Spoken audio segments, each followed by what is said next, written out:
Is it okay? Texting. Testing. Thank you, brother. Now, where was I? Oh, yeah.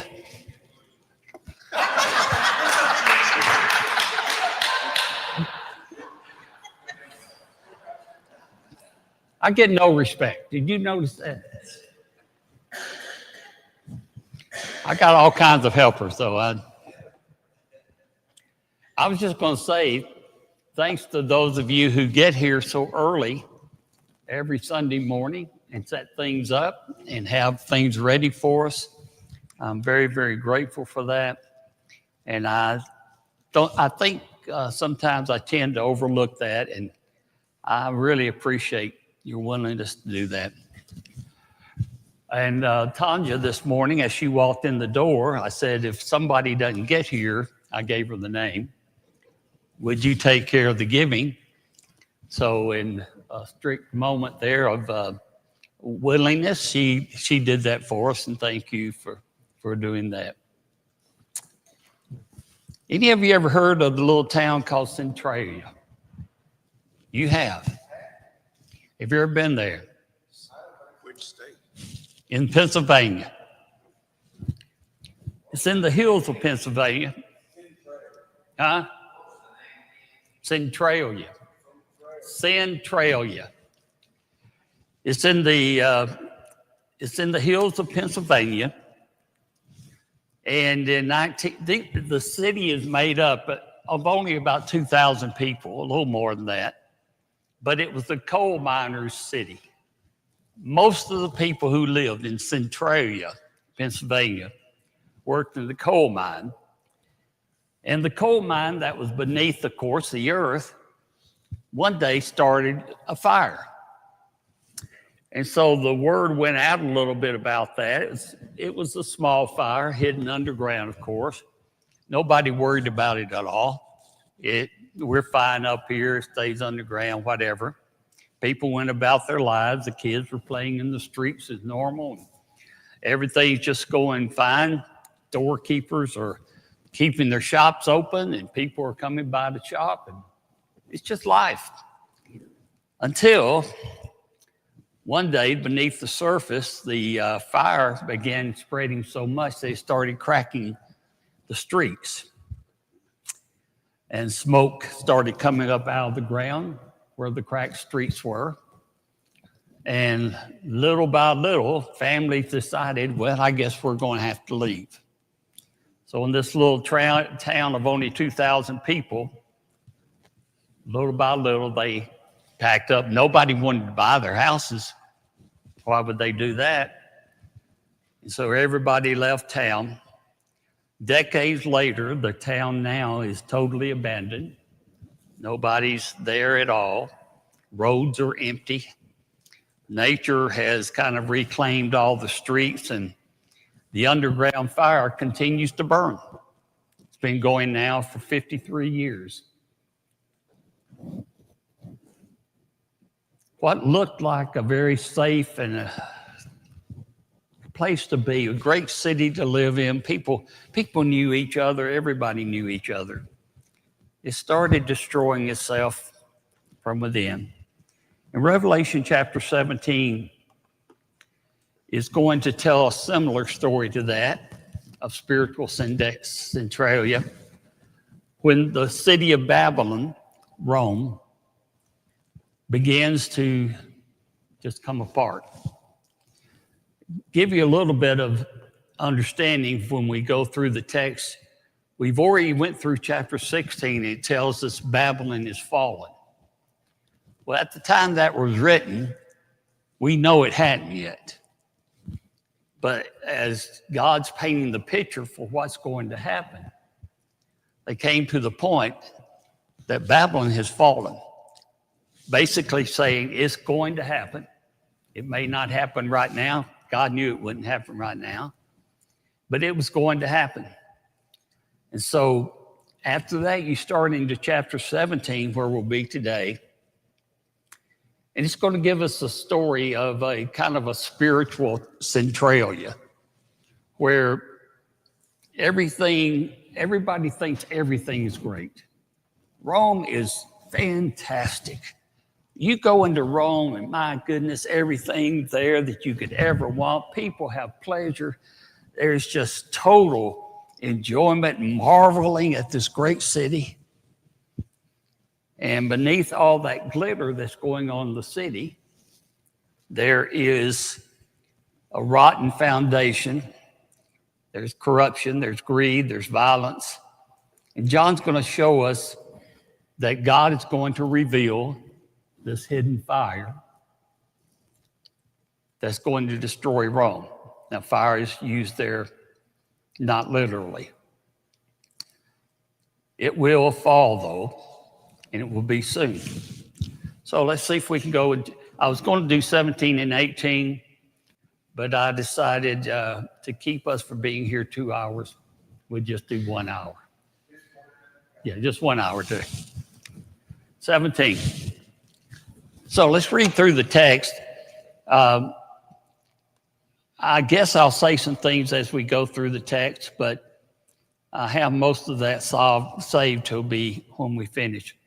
One of the 7 angels who had the 7 bowls, remember 7 bowls were distributed, showing the outcome of Rome. And now he says, after this happens, an angel came to me and said, "Come, I will show you the punishment of the great prostitute, the great harlot, who sits by many waters. With her, the kings of the earth committed adultery, and the inhabitants of the earth were intoxicated with the wine of her adulteries." I'm really having trouble making up my mind whether I go through things right now or go through later. I'm going to give it a risk and go through later. Then the angel carried me away. Notice this phrase, in the spirit. Y'all remember that each section of the book of Revelation opens up with this phrase, in the spirit.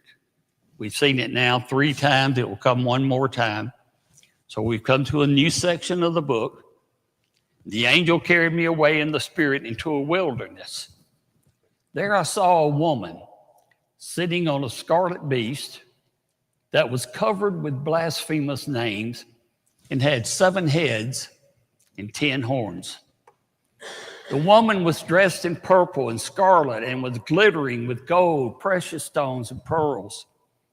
She held a golden cup in her hand filled with abominable things and the filth of her adulteries. The name written on her forehead was a mystery.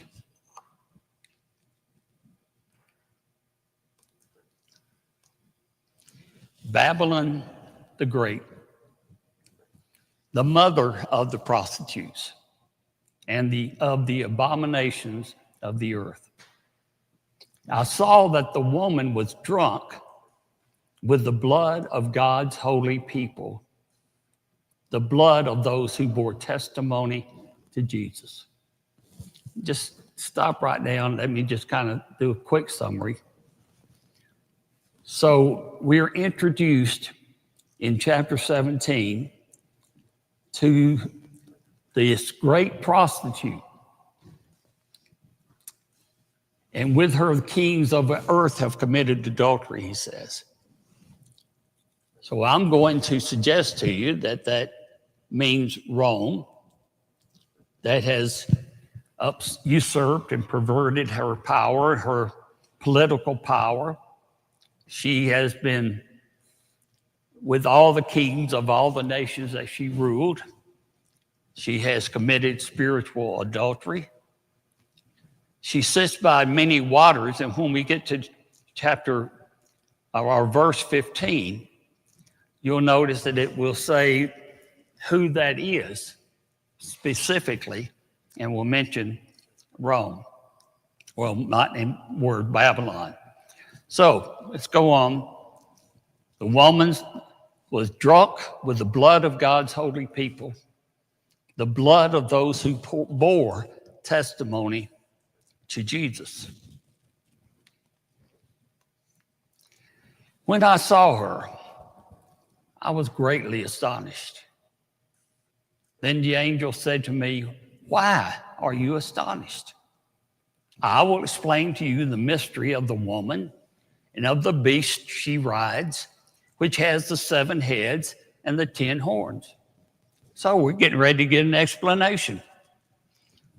I wish it was in 20th century English, but it's not as easy as the explanation would have been back in their day. The beast which you saw once was, now is not, and yet will come up out of the abyss and go to its destruction. The beast which you saw once was, now is not, and yet will come up out of the abyss. And the inhabitants of the earth whose names have not been written in the book of life from the creation of the world will be astonished when they see the beast, because it was, now is not, and yet will come.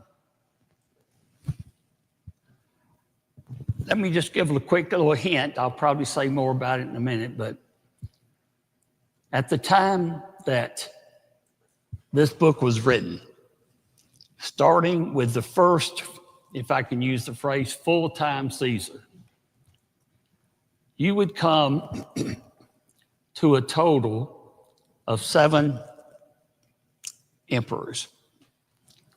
Well, really 8. Domitian would be the 8th. And then after this, if I can maybe explain it this way, there will be a time where the one who is in power is not really recognized to be in power. It's not that kind of a Caesar that they've been used to. But after that time, another one will rise out of the abyss. And then it will go to its destruction. But we're at this period of time now with Domitian. He'll be the worst probably. And after that, after he dies, there'll be kind of a cooling off period. But then other kings will rise, or emperors will rise, and it will go back to the way it was.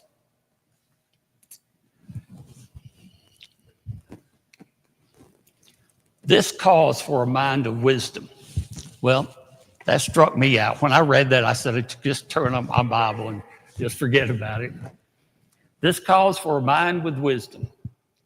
The 7 heads are 7 hills on which the woman sits. I'll show you a map in just a minute, where you will notice that in Rome proper, there are 7 hills. I don't know if this is to be used symbolically or literally in this case, but there were 7 hills. There are also 7 kings. 5 have fallen. One is, I'd say that's Domitian. The other has not yet come. But when he does come, he must remain for only a little while. The beast who was and now is not is the 8th king. He belongs to the 7 and is going to destruction. So probably in verse 10, there are 7 kings, 5, 1 fallen, etc. It's likely brought to mind with the I don't know if I'll pronounce this correctly, Nero Redivu myth. Redivu, I don't know if that's the way you say it or not. I could spell it, Redivus. The Nero Redivu myth was that Nero had died, but when Domitian came back, he was as bad as Nero, if not worse. He was worse. And so there was this idea that it was really Nero come back to life. in Domitian. Summers and many other times see the one writer by the name of Summer, and many others see the harlot as Rome, and I believe that's true, and the beast as the empire as a total. So you got Rome as the harlot, where all the headquarters are and everything happens, sending it out.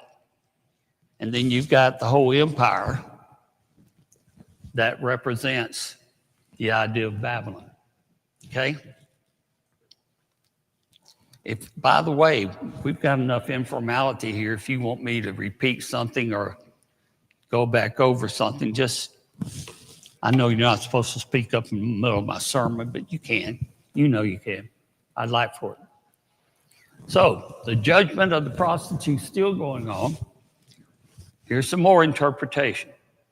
The 10 horns you saw are 10 kings, right? We've gotten to 8 who have not yet received a kingdom, but who for 1 hour will receive authority as kings along with the beast. 1 hour. In other words, for a very short period of time, these emperors will have authority. They have one purpose and will give their power and authority to the beast, to Rome, to the empire. They will wage war against the Lamb, and the Lamb will triumph over them. Why? Because he is Lord of lords and King of kings. And with him will be his called, chosen, and faithful followers. Now that's a beautiful picture. It's a picture of Jesus conquering all the kingdoms, all those who've been allied with Rome and who depended on Rome's favor just for their existence and to remain in power. They've participated in all the fornications that are taking place. And as a result, they're still in their position, but they won't be there much longer. Then the angel said to me, the waters you saw where the prostitute sits are peoples, multitudes, nations, and languages. So we're going to say that's all the countries that was under their power. All the waters represent all the inhabitants, or the inhabitants of the empire. The beast and the 10 horns you saw will hate the prostitute. Now that's not right, is it? We've got a picture now of something going on within, and this beast and the 10 horns are going to hate their empire. I'm not sure it's the same beast. They will bring her to ruin and leave her naked. They will eat her flesh and burn her with fire. For God has put it into the hearts, in their hearts, to accomplish his purpose by agreeing to hand over the beast their royal authority until God's words are fulfilled. The woman you saw is the great city that rules over the kings of the earth. Okay, so we're going back now to the early verses. I mentioned that it talks about the woman, who she is, in verse 17 and 18. Verse 16 and 17 is just showing how Rome's judgment in history is going to happen. It's going to happen somewhat internally and from the other kings that at one time were bowing down and submitting to her. They've had about all they want of Rome. Rome itself will have internal problems. And then this will happen because of God's sovereignty. Rome's fate is going to come about by her former allies. So, now let's see if I can just give a little more idea of who all this is. Prostitute, dressed with royalty, golden cup, filled with everything detestable, and dressed as a prostitute. Drunk with the blood of the saints. Rome. The waters you saw where the prostitute was seated, this is in verse 15 that we just looked at, are peoples, multitudes, nations, and languages. These are the peoples all over that Rome had control of. The mystery has Babylon the Great written on her forehead, that her royal power over all kings. Remember it back earlier in the book, it talks about 666 being written on the forehead. The kings oftentimes did have something on their forehead that suggested who they were, that they were the king. So this great harlot, this great prostitute, is the great city that's ruling over all the peoples. She's exploiting her immorality over all the kings of the earth, and they're getting tired of it. The beast in Revelation chapter 17, 8 through 11, the beast was and is not and is to come. Starting with Augustus, I went through that with you, so I won't do that again. 7 heads are 7 mountains where the woman sits. I'll show you this again in a moment. 7 hills, the 7 mountains that the proper city of Rome covered. There also are 7 kings. 5 have fallen, 1 is the other is not yet come. And when he comes, he's just going to hang around for a little while.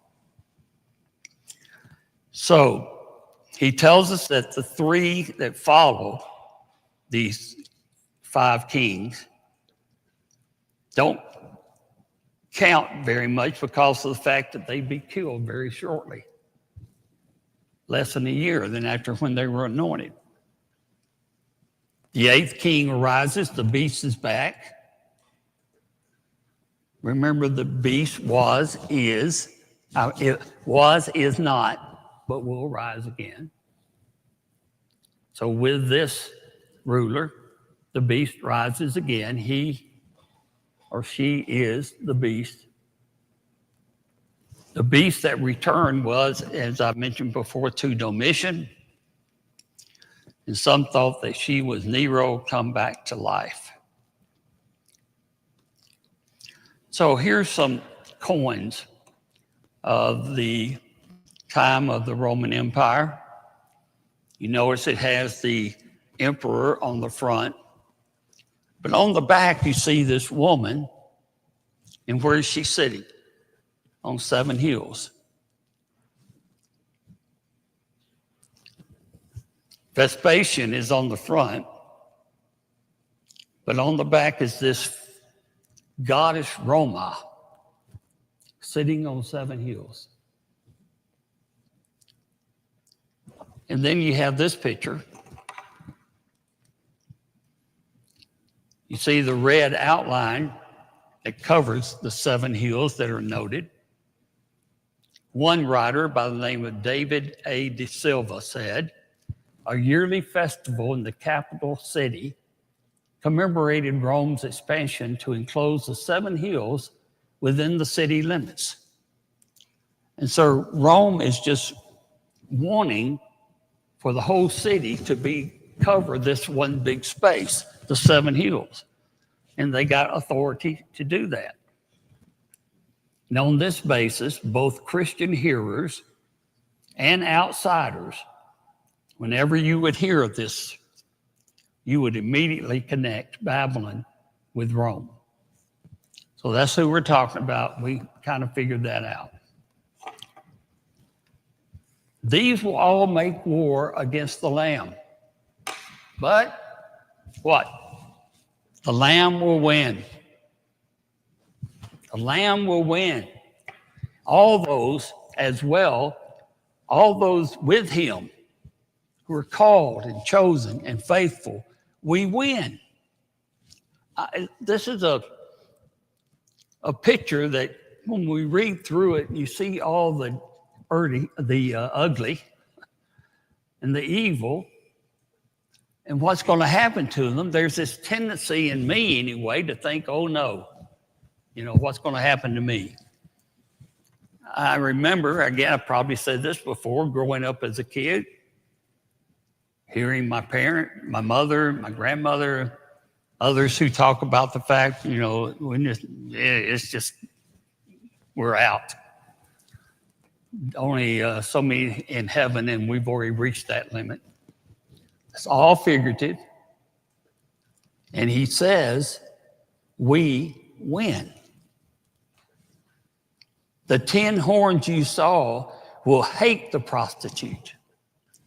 The 10 horns, nations under the control of Rome, will come to a point of hating Rome.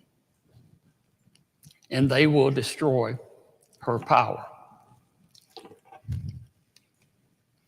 They will bring her to ruin and leave her naked. They will eat her flesh and burn her with fire. 4, look at this phrase.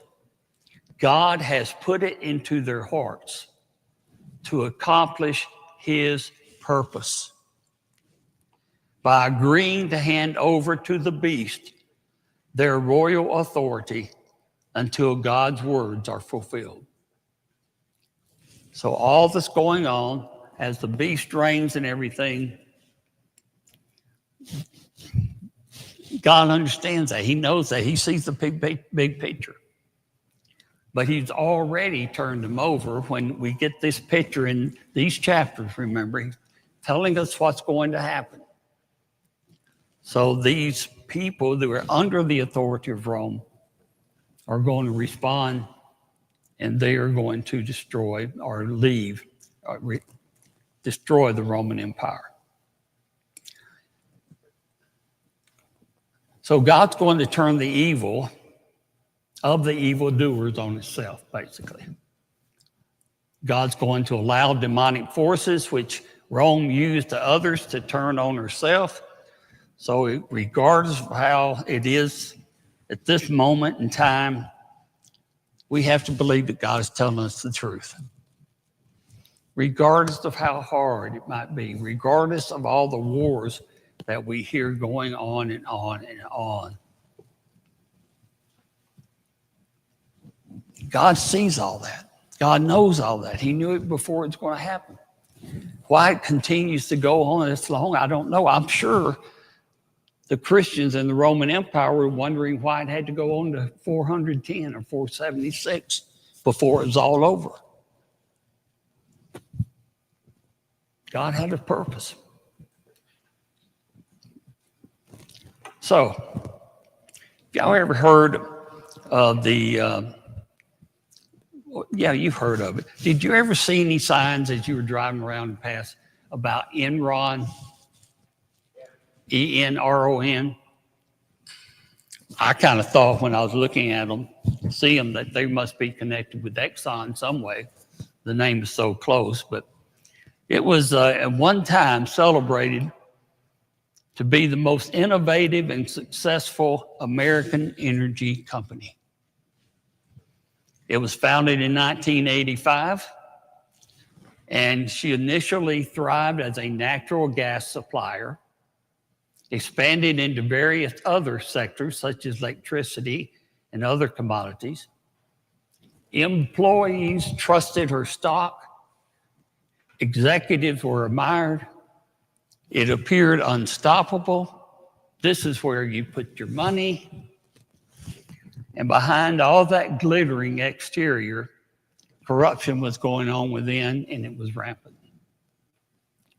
A series of financial wrongdoings led to the death of Enron in 2001. Executives had hid their debts. Executives had committed fraud. When the deception was finally exposed, the company just collapsed. Thousands lost their savings, and people's careers were ruined internally. That seems to be the picture that I'm seeing in Rome. And I'm wondering, too, as nations continue, what's our greatest enemy? What would be the greatest threat that we have or any nation has? And from these pictures, I'm getting to think it's probably yourselves. For what comes on within the country that divides and places people into positions that they become so evil, it's time for it to be changed. Oh, I didn't know that was going to show up, but it did. 5 reasons for Babylon's downfall. This was written by, you can't see it up there very well, Edward Gibbon. The undermining of the dignity and sanctity of the home. Just think about this as far as our own lives. This was one. The undermining of the dignity and sanctity of the home. Increasing taxes and spending of public money for bread and circuses. The mad craze for pleasure, with sports becoming more exciting and more brutal. The building of gigantic armaments when the real enemy is the decadence of the people. And 5th, the decay of religion, with faith fading into mere form. Kind of scary. But you know, I've been reading, and I'm sure you have too, recently, that there is the younger generation is more excited about being at worship and being at church than the generation before. So there could be a turnaround. I hope and pray there is, that the people in America really worship the Lord. Babylon is similar, is very dazzling. Now I've got you to the close. I guess this one is not supposed to be up there, and this one is. So I guess that's where I messed up. Just a few little lessons to keep us from going in this direction. This chapter has been vividly describing this woman who's dressed immaculately and just is the greatest in the world, outwardly dazzling, but internally is rotten. So we need to keep discernment. We need to look beyond the appearances of what we see, what lies beneath the glitter. Sins are very seductive, right? I mean, if it weren't, I wouldn't do it. I don't know about you, but if sins weren't enticing and seductive, we'd be all right. But they are. We need to have courage. Stand for the truth even when the world celebrates its corruption. Be faithless regardless of the cost. Live for eternity. 3, don't tie loyalty to systems built on pride and corruption. You remember back in chapter 3, there was a city called Laodicea. And she was really proud of all the things that she had done. And yet she is corroding inwardly. And then finally, trust God. He sees the hidden realities. He will bring everything to a close. and we win. Stay on the winning team.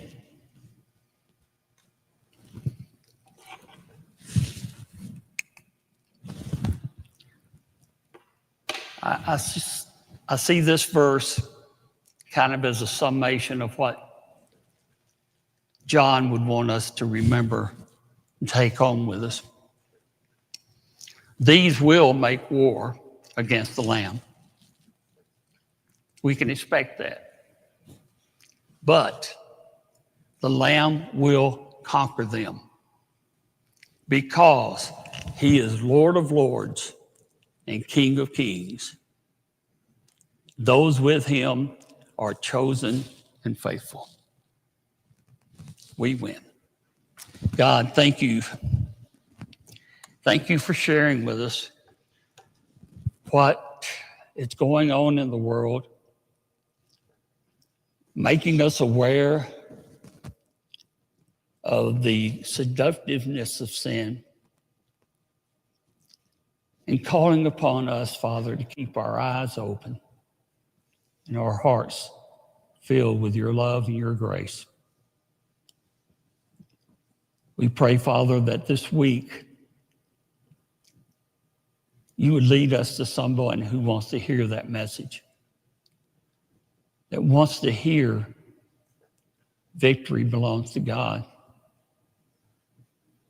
and is excited about being victorious with us. And you allow us, Father, the opportunity to share the goodness of our Lord Jesus Christ. We pray in his name. Amen.